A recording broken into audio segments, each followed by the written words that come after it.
¿Qué tal? ¿Cómo están? Bienvenidos a este ciclo de entrevistas que cada semana hacemos en News Digitales vinculado al sector agroindustrial.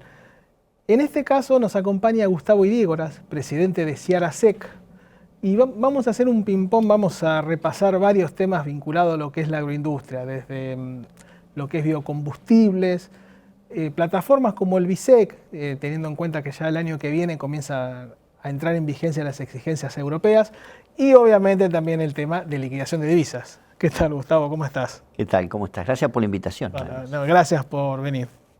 Así que bueno, acá en esta introducción estaba comentando el tema de biocombustibles, un tema que Ciara Sec lo sigue de cerca, obviamente.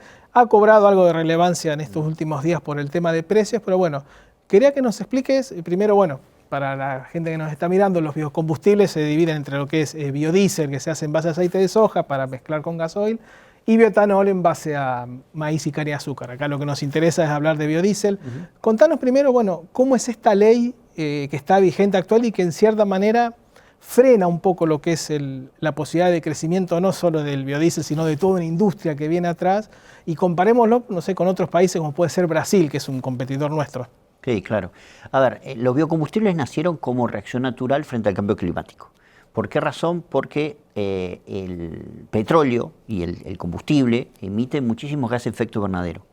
Y por otro lado, porque es un recurso escaso. En un momento se va a terminar. Si bien ahora el oil gas, el shale gas, son formas distintas de exploración, altamente costosas, con una cantidad enorme de consumo de energía, de agua, arena, etcétera, sabemos que en algún momento se va a acabar el petróleo y tenemos que tener una humanidad que tenga la posibilidad de transportarse y generar su propia energía. Entonces, surgen los biocombustibles como una fuente complementaria, no plenamente sustitutiva. ¿Por qué? Porque estamos hablando de materias primas agrícolas que son renovables todos los años. Cada 6 meses tendríamos materia prima, por lo tanto, los niveles de emisión son mucho más reducidos. Puede ser el maíz, como bien dijiste, hoy por hoy, aquel que tiene un auto en Argentina en nafta está cargando un 8 o 9% de maíz, y si va a Tucumán está cargando caña de azúcar, y si carga gasoil, no solamente los tractores, sino las camionetas, los autos y todo, está cargando un 6% hoy de soja, de aceite de soja. Es un aceite de soja, por supuesto, tratado químicamente para lograr las mismas condiciones que el diésel. La única virtud que tiene en términos de emisiones de gas de efecto invernadero. Tenemos una ley que fue pensada en una época en la cual había un precio ultra regulado de la nafta en Argentina, era el famoso barril criollo. El gobierno creía que ganaba elecciones subsidiando de alguna manera el precio de la nafta y lo mismo que el del gasoil. Por lo tanto, varios gobiernos insistieron con eso y dijeron, bueno, vamos a entrar a esta nueva ola mundial de generar biocombustible, porque además tenemos muchísimo maíz, muchísimo azúcar y muchísimo soja para ser parte de esta nueva tendencia mundial, pero vamos a hacerlo de una manera distinta, porque en Argentina todo se hace distinto. Entonces, ¿cómo se dijo? Bueno, solo pueden participar pymes. En la energía no existen las pymes. Pensemos que YPF fuera una pyme. Claramente duraría 2 meses. Pensemos que Shell fuera una pyme. Chevron, el que fuera. Bueno, en Argentina dijimos, están equivocados el resto del mundo, tienen que ser únicamente pymes. En segundo dijimos, y nuestros brillantes legisladores dijeron, bueno, lo que tiene que hacerse es que todos los meses hay que producir en base a una regulación que el secretario de Energía de turno va a decir quién produce, el nombre de la empresa, cuánto produce por mes, a qué precio va a producir, a quién le tiene que entregar, obliga a las petroleras a comprarle a ese único proveedor al precio que dice el Estado, al volumen que dice el Estado, y si no, sanciona a las dos partes si no sucede la transacción regulada. Yo eso lo denomino una ley soviética, básicamente. Yo creo que ni siquiera el Kremlin, en el mejor de los momentos, se animaría a hacer una cosa semejante. ¿Qué pasó? Todos nosotros como consumidores de combustibles hemos pagado durante 15 años precios carísimos. Porque te imaginarás que el secretario de Energía tenía un enorme poder a decir quién y cómo y cuánto. Por lo tanto, eso generó un ecosistema de empresas muy ineficientes que buscaron convivir con una ley que en el año 2021, decidido por Máximo Kirchner y apoyado por un legislador de Santa Fe, que a mi entender habría que quitarle la ciudadanía santafesina, decidió que los petroleros tenían que imponerse a los productores de biodiesel de soja. Santa Fe, la provincia número 1, la capital nacional del biodiesel está en Santa Fe. Este legislador santafesino llevó una ley en contra de esa posibilidad. Sí, de un complejo de molienda enorme. Un complejo molienda del hombre. Hoy un solo dato para que veamos. Argentina tiene una capacidad instalada de biodiesel de 3.9 millones de toneladas, de las cuales 3.2 millones de toneladas están en Santa Fe. Santa Fe es la provincia a nivel mundial con mayor capacidad instalada del mundo en biodiesel de soja por esta capacidad de molienda de soja exportadora de aceite que tiene la Argentina, porque naturalmente es el proceso industrial adicional para producir del aceite y transformarlo en biodiesel. Ahora, hoy solo de ese 90% de la producción nacional, hoy solo se usa el 7%. Porque el resto, si exportás, te prohíben vender en el mercado interno. Si querés invertir, mejorar, ampliar tus fábricas, te prohíben también invertir si querés vender en el mercado interno. Esa ley no va más. Brasil, y vos mencionabas el caso de Brasil. Claro, porque Brasil tiene, el que tengo en la cabeza ahora es el porcentaje en bioetanol, que es 27,5.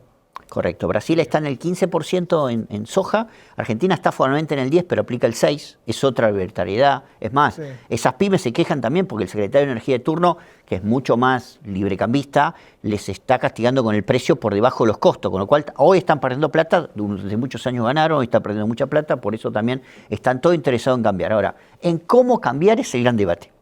Hay dos proyectos de ley, un proyecto de ley que hicieron algunas provincias y un proyecto de ley que hizo el Poder Ejecutivo. ¿Qué decimos nosotros como productores exportadores de biodiesel?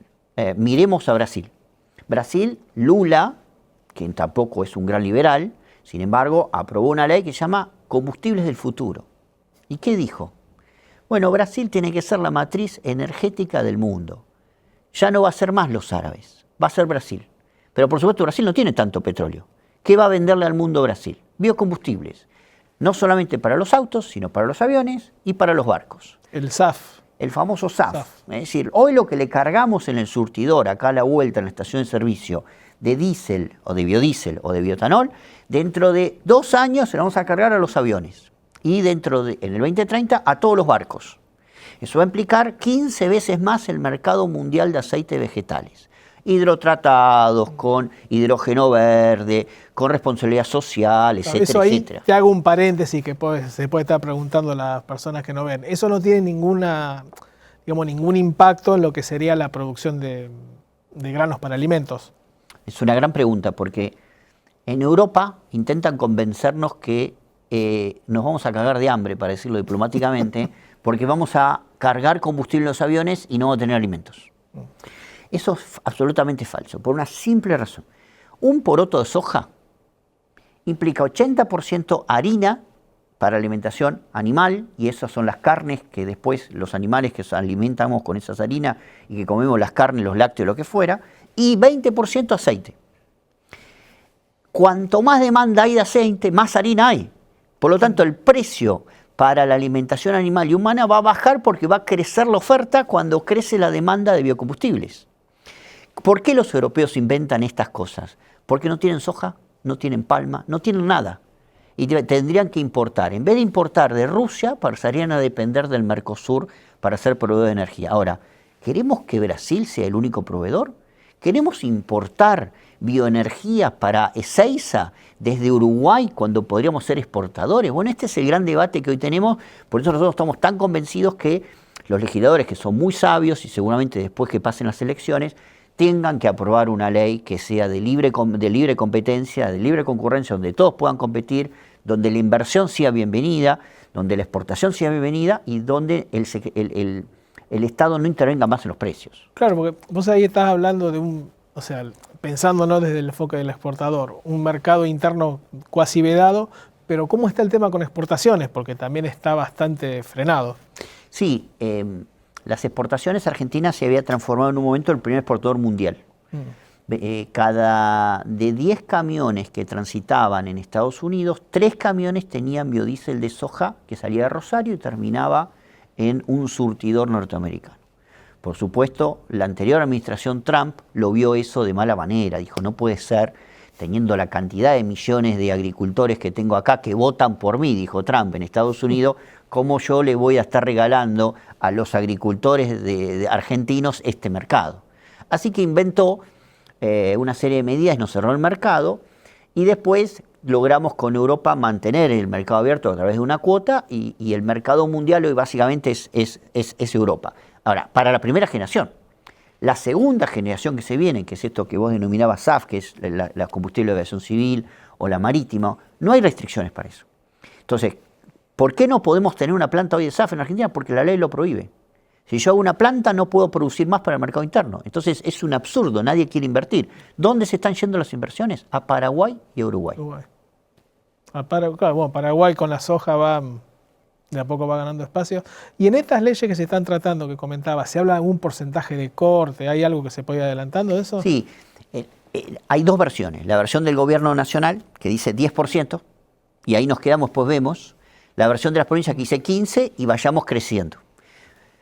A nosotros nos gusta la versión de las provincias en esa parte, y nos gusta la versión del gobierno en la parte de libre concurrencia.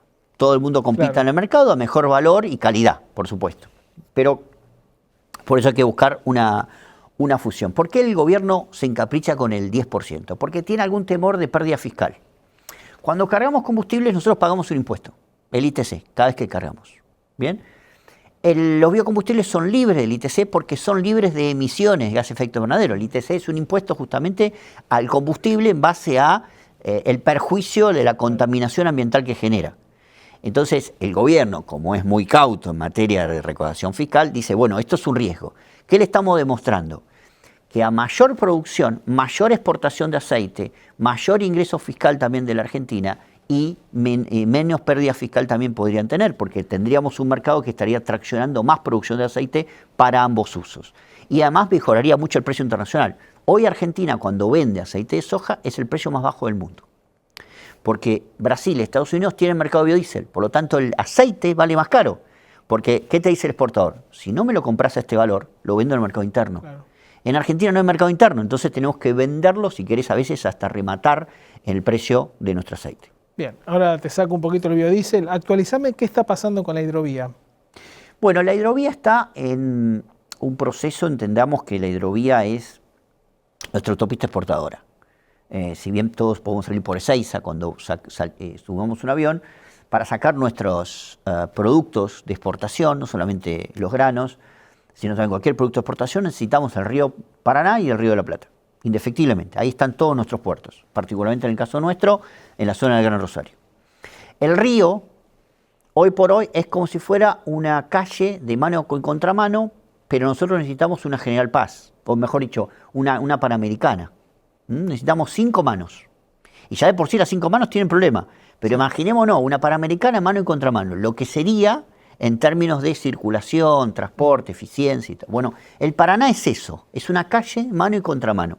Necesitamos una autopista. Para hacer una autopista hay que dragarla, hay que balizarla más y todo. Entonces, para eso hace falta una licitación. El Estado lo único que tiene que hacer es escribir un pliego y hacerlo competir. Lo intentó a comienzo de este año, fracasó en ese intento. Ahora ya terminamos las 4 sesiones de trabajo técnicas que hicimos con el gobierno, todos los usuarios, los interesados, y entendemos que después de la elección de noviembre deberían presentar una nueva versión del pliego. Creemos, si todo está bien, que para el mes de mayo habría una adjudicación para un nuevo dragador por más de 20 años. Ah, bien, ya empezaría a definirse.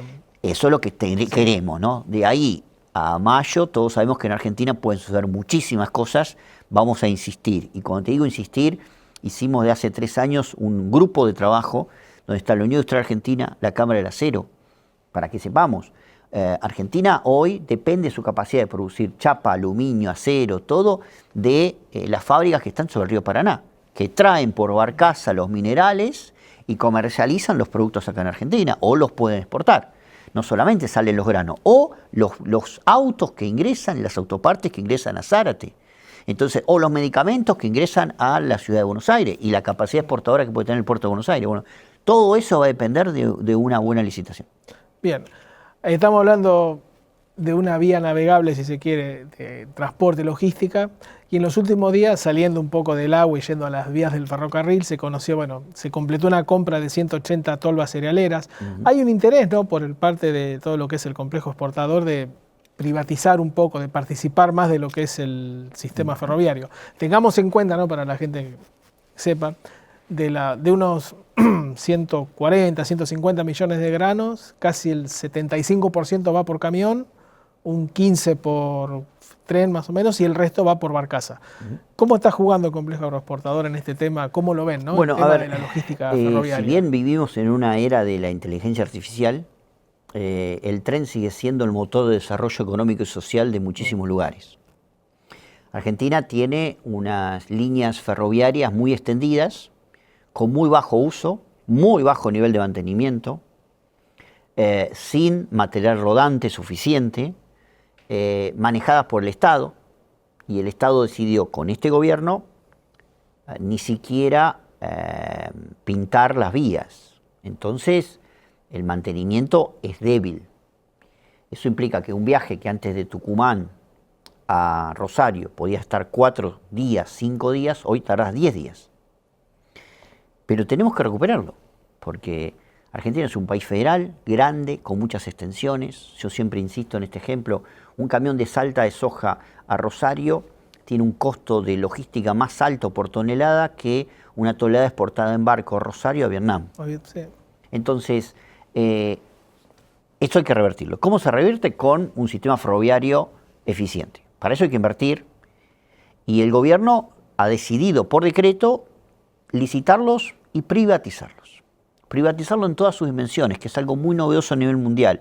Generalmente no se privatiza la vía, se privatiza la circulación, sí, la operación, el material rodante. El gobierno acá dijo no, yo entrego todo. Bien, eso ya de por sí generó mucho análisis para ver si era factible o no hacerlo. Desde el lado de la agroexportación tuvimos muchísimo debate también y llegamos a una conclusión. El esfuerzo es tan grande, tan monumental, que no puede hacerlo una empresa. Tienen que hacerlo todas las empresas que realmente tienen intereses agroexportadores. Así que bueno, estamos conformando un consorcio en ese sentido para el Belgrano Cargas en particular, que tiene 2.000 kilómetros de trocha angosta, cruza 5 provincias, gran porcentaje de la producción, y para tratar además de hacer más eficiente al productor. Un productor hoy en Salta por ahí no puede vender su maíz porque no tiene un sistema ferroviario que le convenga. Sí, la distancia al puerto le come cualquier... Exactamente. Entonces, bueno, la idea es revertir eso, hacer crecer. Se vienen luego, en caso que suceda, muchas plataformas logísticas cerca de los puertos, cerca de las vías, de las estaciones, como históricamente fue el desarrollo de nuestro país. Así que estamos muy entusiasmados. Bueno, va a depender un poco también después de las elecciones de octubre, el escenario del gobierno para avanzar en esto. Bien. Hablando del gobierno, a finales de julio en la rural de Palermo, que fue hace poco y fue hace mucho, el gobierno anunció una baja en los derechos de exportación.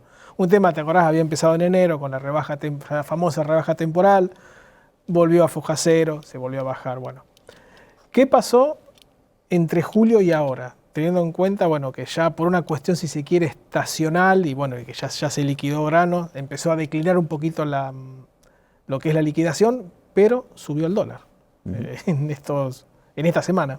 ¿Cómo está un poco el panorama de lo que es la liquidación de divisas? Bueno, como bien decís, la verdad que el presidente nos sorprendió. Se venía hablando mucho esa semana del rural de Palermo. Se decía que no se iba a bajar. Pero la verdad que nos sorprendió mucho el presidente decidiendo él mismo la baja de retenciones y anunciándola ese día, ratificando la baja temporal que hubo. Y fue muy importante, es muy importante, porque le da una permanencia a la baja, que era algo que veníamos insistiendo tanto. Por lo tanto, tenemos un dato muy positivo, que es esa baja permanente. Sabemos cuánto va a ser el derecho de exportación al sembrar y al cosechar. La soja naturalmente queda aún muy desfasada en relación con el maíz, que es el cultivo con el cual compite, 26 contra 9,5. Sería ideal que la próxima baja vaya solo sobre soja para empezar a cortar esas distancias. Recordémosle a la gente que la soja es la gran generadora de divisas del país, no es el maíz, más allá que es que nos genera a nosotros el mayor volumen. Sí, por cadena las sojas son 19. El año pasado, el número del año pasado fue 19.000 millones de dólares en la soja. Claro, el sector de cereales oleaginosas en Argentina genera 32.000 millones de dólares promedio, de los cuales 20.000 millones es el complejo soja. Harina, aceite, poroto de soja y biodiesel. Después viene el maíz con alrededor entre 5.000 y 6.000 millones de dólares, Y después viene el trigo, la cebada, el girasol y finalmente el sorgo, ¿no? Y en todo eso da el paquete de 32.000 millones. Hasta el 30 de junio el movimiento de venta del productor fue muy fuerte. Tuvimos registros por más de 11 millones de toneladas de ventas, una posición de exportación importante. Creíamos nosotros que en julio esto se iba a aplanar y a achicar fuertemente, a caer, pero con el anuncio del presidente reflotó el mercado, no los mismos niveles, pero reflotó, hasta que llegamos a algo que sucede habitualmente en la Argentina. Uno podría escribir una tesis de doctorado con este tema, la relación directa entre el mercado cambiario y el mercado de granos. Sí. Hay una relación absolutamente directa y automática. El mercado cambiario es inestable, el mercado de granos se paraliza. ¿Qué estamos viendo en estos días? Una paralización del mercado de granos. ¿Por qué? Porque cualquier movimiento cambiario en Argentina siempre se sospecha que es alcista por naturaleza. Si hiciéramos una encuesta acá en la esquina, el 100% de la gente que entrevistaríamos nos diría, y estoy seguro que va a subir. Nadie va a decir va a bajar. Bien. El productor agropecuario es argentino. Piensa lo mismo que cualquiera de nosotros. Por lo tanto dice, bueno, si hoy subió, mañana puede subir más. Entonces, ¿por qué voy a estar vendiendo una mercadería que tiene valor dólar cuando puedo perfectamente esperar un tiempo y tratar de tener un mejor valor? Eso lleva a la paralización del mercado de granos. En estos días lo hemos visualizado, por eso nosotros somos, si se quiere, los principales defensores de la estabilidad cambiaria. Muchos gobiernos siempre por ahí critican al agro, es gravísimo error. El agro no tiene ningún interés en la estabilidad cambiaria, todo lo contrario. Lo que queremos es un dólar estable. Si es competitivo, mejor. Ahora, estable, la primera condición. Fíjate que tuvimos un dólar de 1.150 pesos promedio, hoy parece lejano eso, hasta el 30 de junio, y vendieron 11 millones de toneladas de grano. Sí. Bien, desde que el dólar pasó la barrera de los 1.400, la venta cayó de 200.000 toneladas diarias a 20.000. ¿Por qué? Porque no se percibe que se estabilice. Y esa es la condición sine qua non. Entiendo que el equipo económico está tomando distintas medidas, entre ellos la refinanciación de los vencimientos el día miércoles fue una gran señal en materia de que no subió la tasa, es otra variable a tener en cuenta, logró un altísimo nivel de cumplimiento en los vencimientos, pero bueno, hay que esperar unos días más. Todos sabemos también que el componente electoral en Argentina es un indicador adicional de turbulencia cambiaria, así que vamos, entiendo, a pasar varias semanas con un mercado granario con bajo nivel de operaciones. Y en este río revuelto, Gustavo, pensando en el complejo exportador, ¿hay algún temor, algo que se toque el actual nivel de derecho de exportaciones o es algo que no se piensa? A ver, el gobierno tiene un objetivo y una obsesión que es el superávit fiscal. Hay algunos analistas económicos, algunas consultoras económicas que dijeron, bueno, lo que podría hacer es apelar a las subretenciones como mecanismo automático. Yo creo sinceramente que el presidente no lo va a hacer. No lo va a hacer. No lo veo al presidente haciendo eso. Y si uno ve, algunos recortes presupuestarios que se están haciendo son en áreas de capital humano y de otros sectores. No lo veo al presidente en el tema de retenciones. Sabe el presidente que la capacidad de respuesta de producción y exportación del agro es inconmensurable y él apuesta también a que de una vez por todas los gobiernos de turno dejen de vivir de lo que le da el agro, ¿no? Sí, perfecto. Ahora, bueno, te saco por último ya, Gustavo, un poquito del tema de retenciones. Hoy hablabas de Europa, de algunas medidas que a veces pueden sonar incomprensibles. A partir del 1 de enero del año que viene va a entrar en vigencia la resolución 1115/23, si no recuerdo mal, que es la que dice que no se pueden ingresar a ese mercado de la Unión Europea productos que tengan alguna traza de deforestación. El complejo industrial argentino está trabajando en la plataforma BISEC para certificar esta condición, que es en soja, carne y forestal en nuestro caso. ¿Cómo se está preparando Argentina en lo que es soja, pensando en este 1 de enero del año que viene? Bueno, a ver, la demanda de sustentabilidad ambiental y social es una tendencia global irreversible. Los europeos, naturalmente, lideran este proceso. Son sociedades hiperdesarrolladas donde pueden pagar unos pesos más por el alimento que comen si viene de un lote, que no ha sido deforestado, que no hay trabajo infantil, que no hay trabajo esclavo, que no hay conflictos con comunidades aborígenes y muchos otros aspectos. Esto, ¿qué hicieron ahora los europeos? Bueno, esto todo el mundo lo tiene que hacer. Lo que quiere el consumidor europeo, lo que quiere el resto del mundo. Y impusieron este reglamento. Una tabula rasa. Que te felicito porque te acordaste de memoria su número. Y lo impusieron a nivel global. Entonces dijeron, bueno, el cacao, el café, la madera, la carne vacuna, la soja, la palma y el caucho son los causantes de la deforestación mundial. Y por lo tanto, a partir de ahora, 1 de enero del próximo año, el 100% de la mercadería producida en Europa, ellos no producen nada de eso, salvo forestal, o importada, todo importan, café, cacao, carne, etcétera, deberá cumplir esta condición. Y si no cumple, vamos a castigar no al exportador, sino al importador, con una multa hasta el 4% de la facturación total de lo que hizo esa empresa el año anterior. Básicamente destruirlo. ¿Qué hacen los importadores? Frente a la amenaza de la multa, le transfieren al exportador la capacidad de demostrar de que está todo bien, porque el importador solo va a revisar un papel, no puede demostrar que realmente se está cumpliendo lo que dice la norma europea. Así que teníamos dos opciones, o que cada empresa en Argentina se salve como pueda, que es hoy por hoy, si se quiere, el modelo brasilero, cada empresa está haciendo su trabajo, o que hiciéramos un ejercicio mancomunado de juntar a toda una cadena de valor, las entidades de productores, acopiadores, consignatarios en el caso de la carne, cooperativas, exportadores, industrias, más ONGs ambientales y sociales en una sola mesa para discutir un único protocolo y decir, este es el estándar argentino, eso es BISEC. Por supuesto, las democracias son dolorosas. Nadie se quiere poner de acuerdo, cuesta mucho. Nos llevó 4 años de trabajo, pero hoy tenemos un sistema que tiene altísimo reconocimiento de Europa. Ya han empezado a exportar, de hecho. Ya hemos hecho varios ejercicios y pruebas pilotos, mucho reconocimiento de Europa. Los brasileños nos envidian, los americanos nos detestan por esto, pero creo que tenemos que demostrarlo una vez. En la vida mostremos que somos serios, porque lo somos. Bueno, BISEC es eso, busca hacer eso.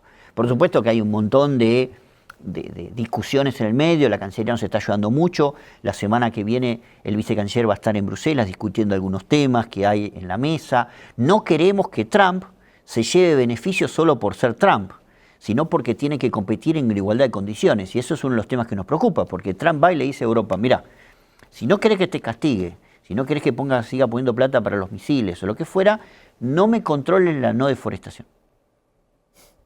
Así lo planteó. Claro. ¿Qué dijo la Unión Europea? Lo voy a analizar. Lo voy a analizar es muy peligroso para nosotros, porque nosotros vamos a hacer el esfuerzo desde la línea cero hasta ahí, que es un esfuerzo enorme.